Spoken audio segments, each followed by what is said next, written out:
Le dialogue comme issue à la crise que traverse la communauté musulmane.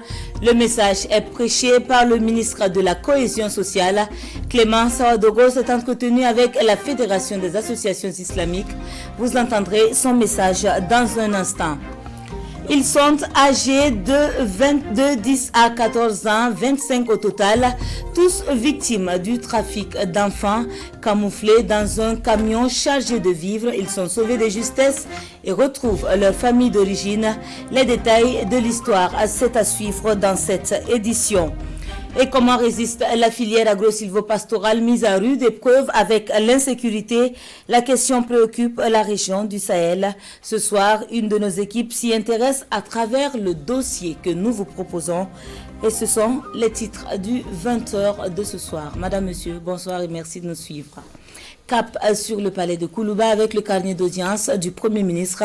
Sujet discuté ce matin avec l'ordre des experts comptables, la sécurisation de l'information financière.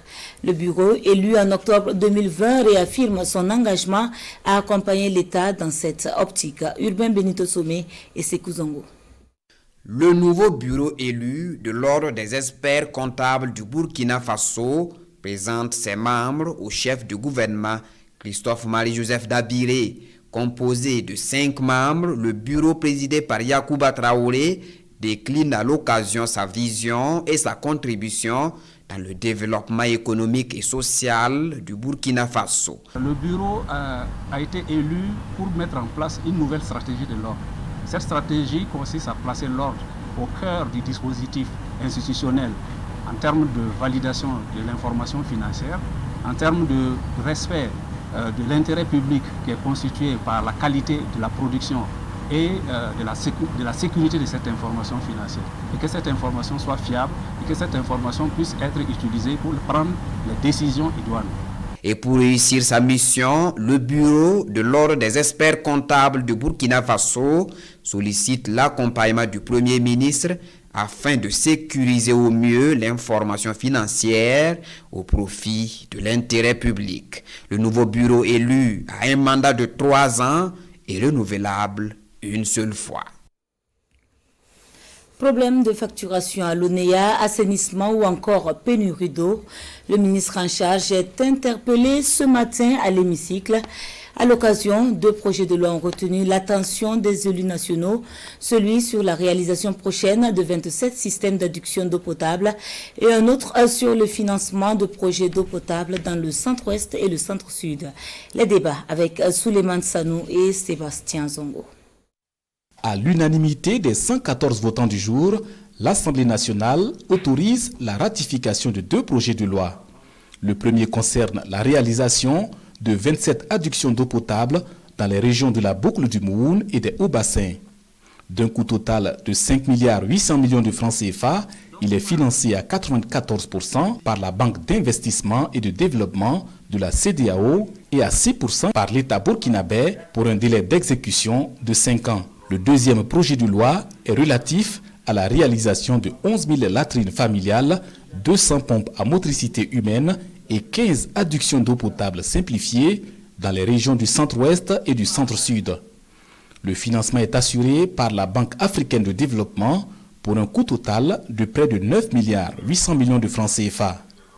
Face aux députés, le ministre de l'eau et de l'assainissement explique les problèmes de surfacturation constatés par certains abonnés de l'Office national de l'eau et de l'assainissement. Quand un consommateur pendant 8 mois reçoit le même montant pendant 8 mois, ou bien quand un autre reçoit 1 250 000 francs le mois, et lorsque nous interpellons l'ONEA pour faire le point, on se rend compte que celui qui présente sa facture de 1 250 000 a fait 8 mois sans que son compteur ne soit relevé. Naturellement, quand vous êtes à 967 mètres cubes d'eau de consommée, vous passez la tranche sociale à la tranche la plus élevée, et là ça va vite.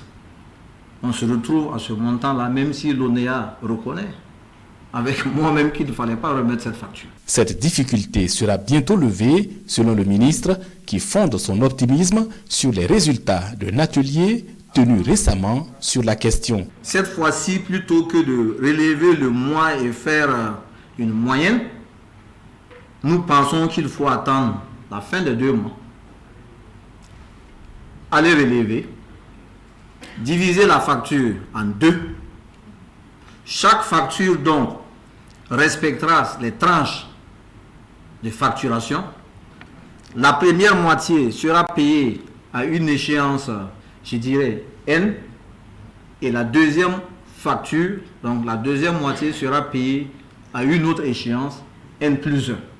Mais l'avantage de ce système, c'est que la consommation aura été basée sur du réel et pas sur la base d'une moyenne. Le ministre Nacro rassure qu'il travaille avec son collègue de l'énergie pour résoudre les questions de coupure et de pénurie d'eau dans certains quartiers de la ville de Ouagadougou et ailleurs qui sont le fait d'une faiblesse de la puissance de l'électricité. Le ministre de l'eau et de l'assainissement est également interrogé sur l'approvisionnement en eau à partir du barrage de Guiti dans la commune de Segueniga, région du Nord, qui se fait attendre. Un projet qui devait prendre fin en 2021. Ce projet est financé par l'AFD qui, pour certaines raisons que vous n'ignorez pas, n'a pas voulu accélérer ce projet.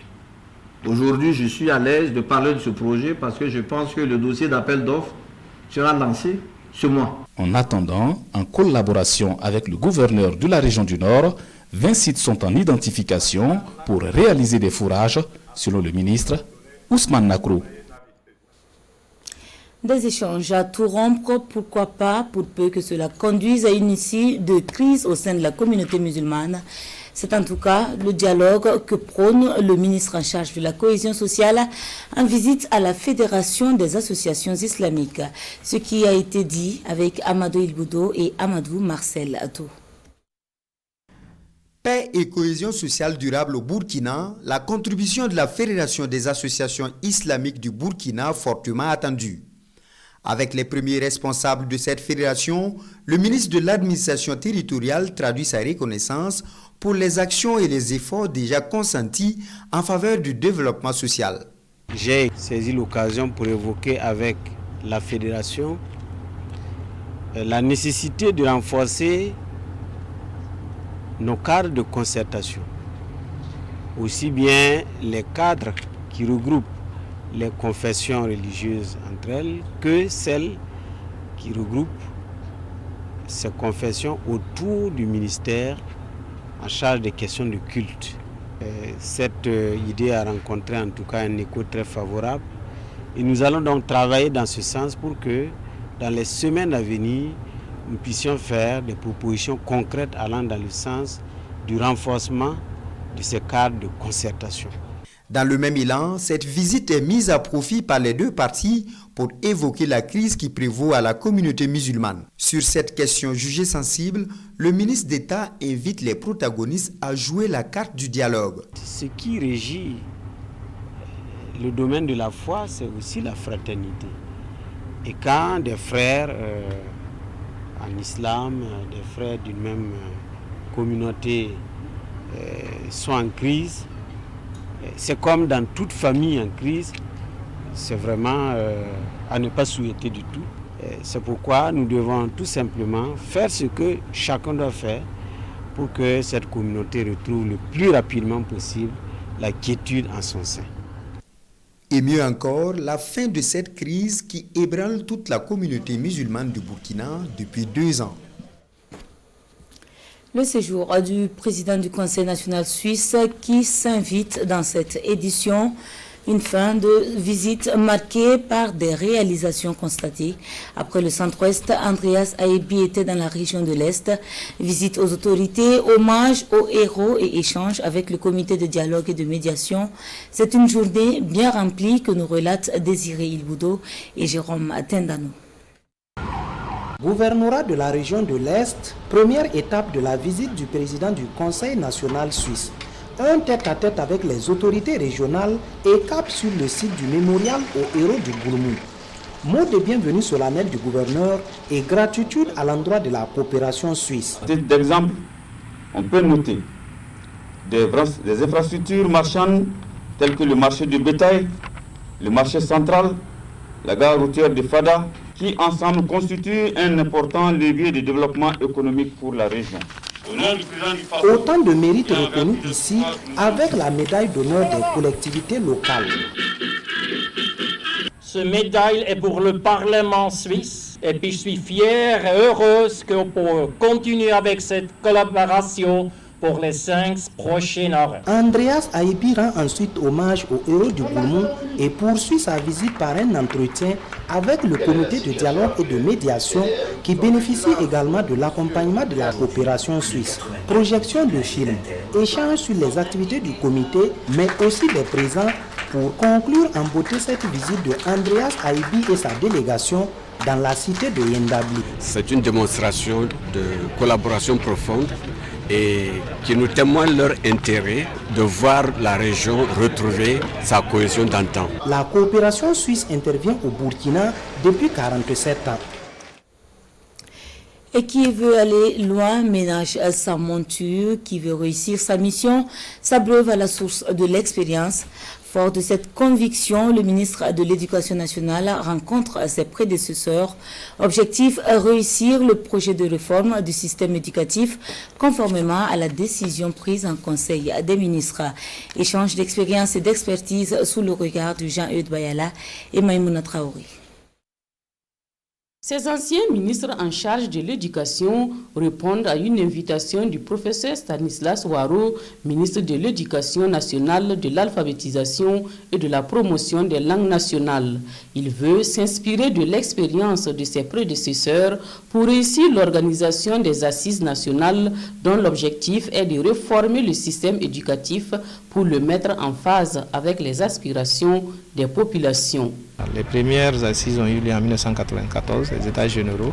Ces assises aussi avaient formulé un certain nombre de recommandations qui, 27 ans après, n'ont pas pu être mises en œuvre. Donc aujourd'hui, il est important que nous puissions, conformément aux engagements du président du FASO et conformément à la décision que le Conseil des ministres a prise le 31 mars 2021 d'organiser des assises. Et notre souhait, c'est d'organiser des assises en faisant en sorte qu'il y ait une participation de toute la communauté. Et c'est pour cela que nous avons souhaité rencontrer tous les ministres qui ont dirigé le système éducatif pour échanger avec eux parce qu'ils ont une longue expérience du système éducatif, ils ont un passé intéressant, mais aussi le recul qu'ils ont aujourd'hui après avoir dirigé ces différents secteurs-là. Ensemble, ils vont mener une réflexion diagnostique sur le système éducatif dans un contexte de crise sanitaire, sécuritaire, économique et sociale. Nous allons certainement faire des suggestions. Ce sera ça notre principal apport, faire des suggestions et éventuellement peut-être suggérer certains correctifs qui sont indispensables si on veut avancer. Mais en tout cas, si l'école n'avance pas, le Burkina n'avancera pas. À la suite de cette rencontre avec les anciens ministres, il est prévu d'autres rencontres avec les syndicats, les parents d'élèves et les différents partenaires de l'éducation, ainsi que des assises régionales dont les conclusions serviront de base de réflexion aux assises nationales. Un cadre d'échange, c'est aussi ce qui est créé depuis ce 22 avril au Salon de l'étudiant, une 10e édition placée sous la digitalisation de la formation et la formation au métier de l'industrie minière. Les acteurs du monde de l'emploi sont ainsi invités à partager leur savoir-faire avec les étudiants. L'ouverture, c'est avec Roger Kam et Moumouni Soubeiga. Le Salon international de l'étudiant est un cadre d'échange avec les acteurs du monde éducatif et de l'emploi. La 10e édition de ce salon a opté de mettre l'accent sur la formation digitale et la formation au métier de l'industrie minière. Les objectifs de ce salon, c'est de créer un pont entre les étudiants et le monde de l'emploi. Permettre aux étudiants de toucher du doigt directement le monde de l'emploi et leur permettre également de s'approcher des décideurs, car on se trouve que c'est souvent pas facile de manière formelle pour un étudiant de se lever, aller dans un bureau, avoir un rendez-vous. La 10e édition du Salon international de l'étudiant est placée sous la présidence d'honneur du ministre de la Jeunesse et du patronage du président de l'Assemblée nationale. Leurs représentants saluent tous l'initiative et promettent d'accompagner les organisateurs. Alassane Balassa Kandé nous a instruit de venir transmettre son engagement et sa détermination à accompagner les initiatives de la jeunesse burkinabé et particulièrement les organisateurs de ce salon international de l'étudiant burkinabé. Il va continuer à les accompagner dans leur initiative qui vise à promouvoir les étudiants burkinabés et à les accompagner dans leur insertion professionnelle. Des étudiants issus des universités publiques et privées participent à ce salon, parrainé par le directeur général de ESACAN SA. Ils auront donc la possibilité d'échanger sur place, ici au CIAO, avec les employeurs et les instituts de formation. La 10e édition du Salon international de l'étudiant se tient du 22 au 24 avril 2021. 25 enfants, tous talibés, convoyés depuis la province du Bazega vers le Gourma, camouflés de surcroît dans un camion de vivres. Ils sont âgés de 10 à 14 ans et ont été interceptés par les forces de sécurité. Ce 22 avril, ils sont remis à leurs parents par les services du ministère en charge de la famille. Le témoignage de Gérard Sommet et Ahadi Sandamba. Ce bout de papier, remis sous forme d'attestation symbolique, marque le retour en famille de 25 enfants talibés interceptés par les forces de sécurité alors qu'ils étaient en partance pour Niadjabouani dans la province du Gourma. C'était le 6 avril dernier. Depuis leur interception, ces enfants sont pris en charge ici au centre d'accueil et d'urgence de Somgandi.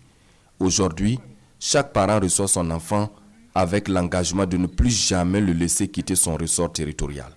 Mais avant de regagner leurs familles respectives, les parents sont sensibilisés ici sur les méfaits du trafic des enfants ainsi que sur les peines encourues par les éventuels trafiquants.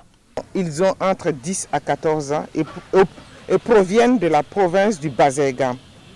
Ils avaient pour destination Natiambouani dans la province du Gourma. Il faut signaler que ce village est aujourd'hui une zone de fort défi de sécurité et vraiment il y a des conflits là-bas. Ils étaient cachés dans un camion qui transportait des vivres. Ces détails de la situation démontrent que les enfants étaient sous l'emprise d'une personne de mauvaise foi. Après leur retour en famille, un accompagnement adapté sera apporté à chaque enfant en fonction de leurs besoins. À l'occasion, il ressort que le phénomène de la mobilité à risque des enfants est en pleine croissance au Burkina Faso. En 2020, par exemple, 60 262 enfants constitués de 645 filles et de 617 garçons qui ont été interceptés, dont 812 à l'intérieur et 450 hors du Burkina Faso. Et pour le premier trimestre de l'année en cours, ce sont 101 enfants qui ont été interceptés aux entrées de la ville de Ouagadougou.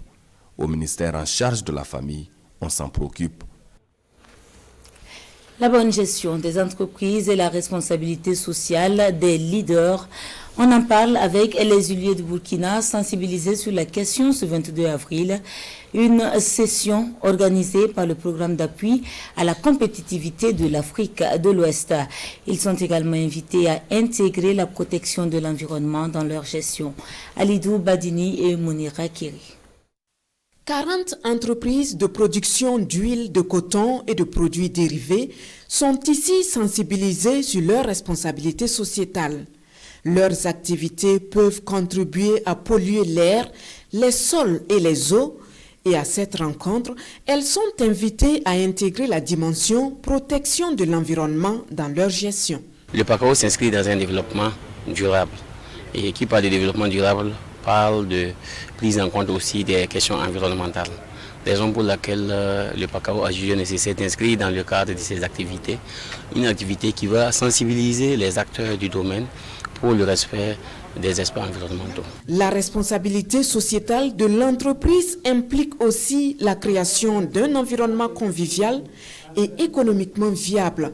C'est dire que les premiers responsables de l'entreprise doivent travailler à impliquer tous leurs collaborateurs que sont les agents, les fournisseurs et les clients dans la bonne marche de l'entreprise. Il est fondamental que les huileries, à l'image d'autres entreprises, puissent effectivement s'inscrire dans cette dynamique de pouvoir assurer un développement qui est durable, à savoir pouvoir produire de l'huile de bonne qualité, bien sûr, mais également en préservant de bonnes relations avec les employés qu'ils ont, avec les clients. Je vais parler de la notion d'éthique, avec également un certain nombre de partenaires. La session est organisée dans le cadre du programme d'appui à la compétitivité de l'Afrique de l'Ouest, PACAO Burkina, avec l'appui financier de l'Union européenne et la contribution de la Chambre de commerce et d'industrie du Burkina.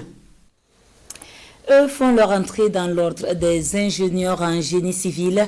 Au nombre de 64, ils prêtent serment devant le tribunal de grande instance. Une soumission à une prescription légale synonyme d'engagement au respect des textes régissant la profession. Paul David Bambara et Isia Kanana. C'est un acte solennel pour ces 64 ingénieurs en génie civil. Face au juge du tribunal de grande instance de Ouagadougou, ils prêtent serment avant d'entrer en fonction. De nouveaux ingénieurs qui jurent ici d'exercer leur métier avec conscience et probité et de respecter surtout les textes qui régissent leur profession. J'ai déjà fait le métier, exécuter des travaux, mais maintenant si j'exécute, c'est en toute âme et bonne conscience. Vous voyez des immeubles qui tombent, des mauvaises constructions en termes hydrauliques, des routes. Donc cet ordre vient quand même assainir le milieu pour permettre à nous les ingénieurs qui ont fait le métier de se sentir à l'aise et de pouvoir mieux contrôler et de montrer que n'importe qui ne vient pas dans ce milieu-là sans une formation de base au préalable. Cette prestation de serment revêt une grande importance pour l'ordre des ingénieurs en génie civil, en ce sens que ces nouveaux ingénieurs doivent désormais faire preuve de rigueur dans leur métier. Un ingénieur, c'est celui qui va faire des études, qui va contrôler le chantier, qui va exécuter les travaux. Globalement, c'est ça un ingénieur. Il va faire de l'expertise, il va faire des études, il va faire la conception d'infrastructures en matière de génie civil, il va faire la recherche, il va faire des enseignements. C'est un métier qui est assez large. Donc il faut que les gens, vraiment, quand ils choisissent une des branches là, qu'ils le fassent avec beaucoup de conscience, en respectant le code déontologie. Issus des secteurs publics et privés, ces 64 ingénieurs en génie civil, à travers cette prestation de serment, inscrivent officiellement leur nom sur le tableau de l'ordre des ingénieurs en génie civil du Burkina Faso. Dans l'actualité également ce soir, comment trouver des solutions pour une utilisation efficiente des pistes à bétail? Source de conflits entre agriculteurs et éleveurs, elles sont souvent inexistantes, sinon occupées pour des activités agricoles. Le PNUD a donc convié ces 19 et 20 avril les acteurs et personnes ressources pour des échanges. Boukari Ouetraogo et Karim Bikenga. Un marché à bétail en pleine ville de Wayouguia. Des commerçants comme Yobi Diallo sont venus de Yuba, à une quinzaine de kilomètres. Ils attendent à l'ombre des clients après des peines à conduire les bœufs sur ces lieux. Les pistes à bétail font défaut. De Yuba, on conduit les bœufs ici. Certains continuent à l'embarquement. Mais il y a un problème de piste et la solution ne peut venir que du gouvernement.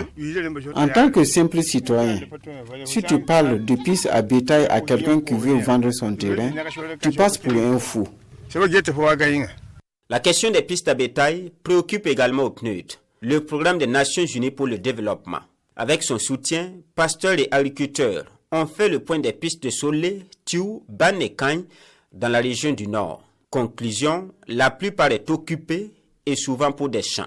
Nous avons reconnu qu'il faut qu'on engage des négociations pour dégager ces pistes-là afin que les projets puissent intervenir pour engager des processus de sécurisation. Il va falloir poursuivre un travail sur le terrain pour arrêter les vraies pistes sur lesquelles il serait possible que les animaux les empruntent et aussi nous puissions donner la situation à certains partenaires qui souhaiteraient faire des réalisations.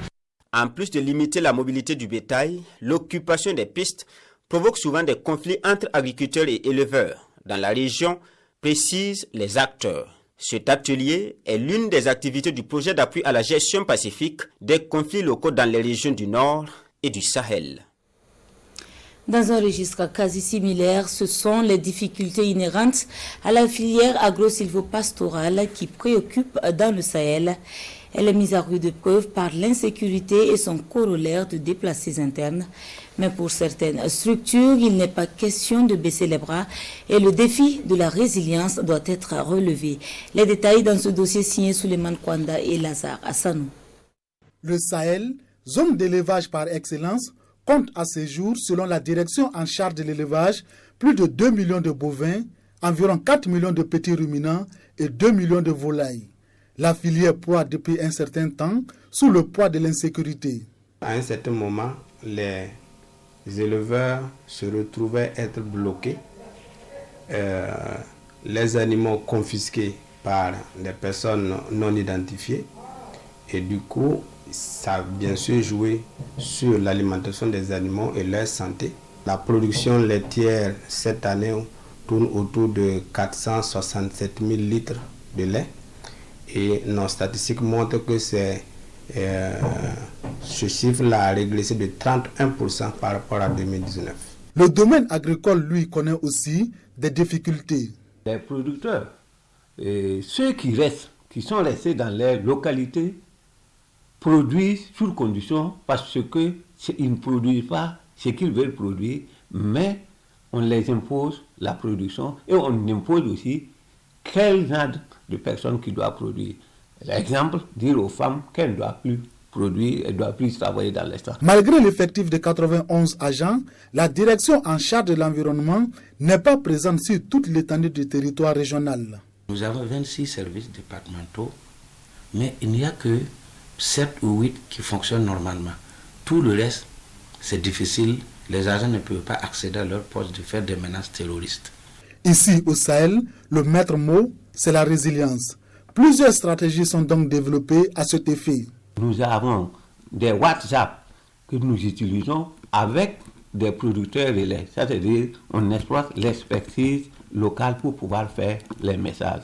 Au-delà de ça, pour, par exemple, les appuis en semences et en engrais, on a développé le système de distribution automatique, où l'agent n'a pas besoin de se déplacer, mais le producteur part quand même verser son argent au niveau de Orange Money. Avant ça, on lui donne du corps, il part, il verse et il vient chercher ses engrais. Au-delà de ça, il y a aussi la vulgarisation, le système 1, 2, 3, qui permet aux producteurs d'avoir des messages techniques dans leur portable.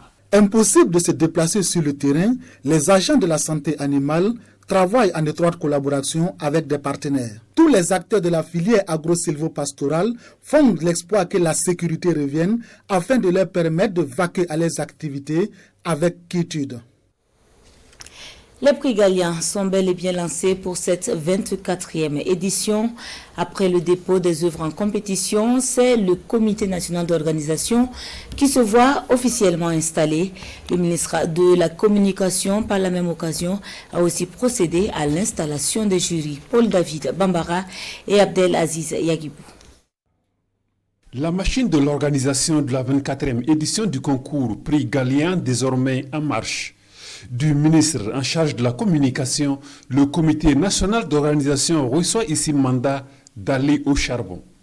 Sous l'impulsion du secrétaire général du département de la communication, investi président du dit comité, chacun devrait s'investir pour qu'au soir du 25 juin prochain, les lauréats du concours Prix Gallian 2021 soient célébrés avec faste. Il s'agit de mettre en fait la machine organisationnelle et scientifique des Prix Gallian afin qu'au rendez-vous du 25 juin, nous puissions en tout cas avoir cette belle nuit de récompense aux journalistes et d'avoir aussi des œuvres qui sont de qualité et reconnues par les pairs qui sont donc membres de ces jurys. Nous avons reçu la mission de faire de telle sorte que nous ayons cette année, et comme les années antérieures, et peut-être mieux que les années antérieures, des prix Gallian suffisamment relevés, avec un niveau suffisamment acceptable, avec une cérémonie de très belle facture. Pour l'examen et la sélection des œuvres les plus méritantes, 4 jurys de 8 membres chacun sont mis sur pied. Radiodiffusion sonore et télévisuelle,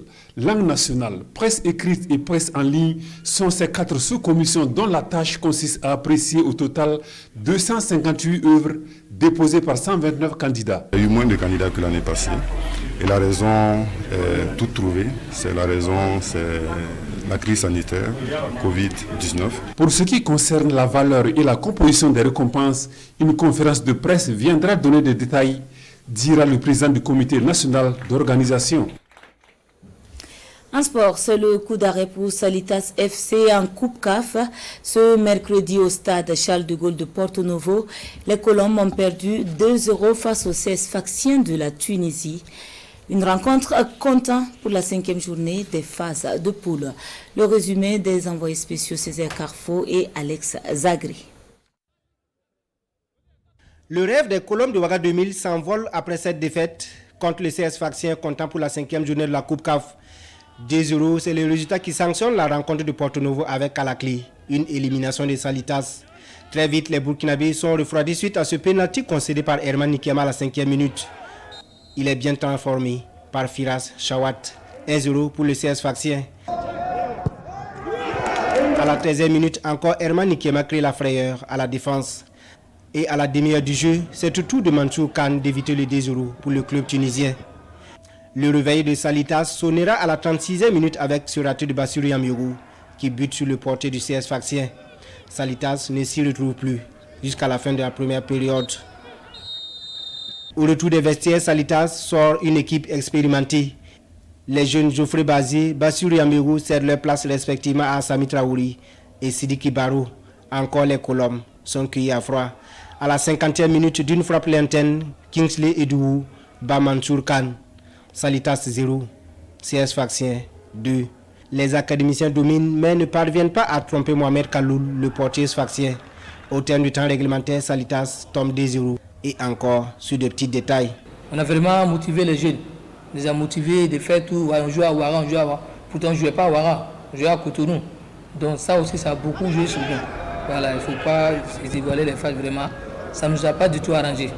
Voilà, mais je tenais vraiment à féliciter les jeunes. Vraiment, ils se sont battus. Mais ce soir, on a rencontré une grande équipe de Fax. Vraiment, qui nous a battus vraiment, je peux dire par l'espérance. Le CS Sfaxien se qualifie donc en quart de finale accompagné du Djarof de Dakar, tombeur de l'Étoile du Sahel 1-0. Salitas a désormais le regard tourné vers le Faso Foot et la Coupe du Faso. La tuberculose, le thème que votre émission Santé Mag vous propose ce soir. Vos contributions et questions sont attendues tout à l'heure à 21h avec Maïmouna Dao et toute son équipe. Et c'est ce qui referme l'édition de ce soir. Merci de nous avoir suivis et à demain, Dieu voulant.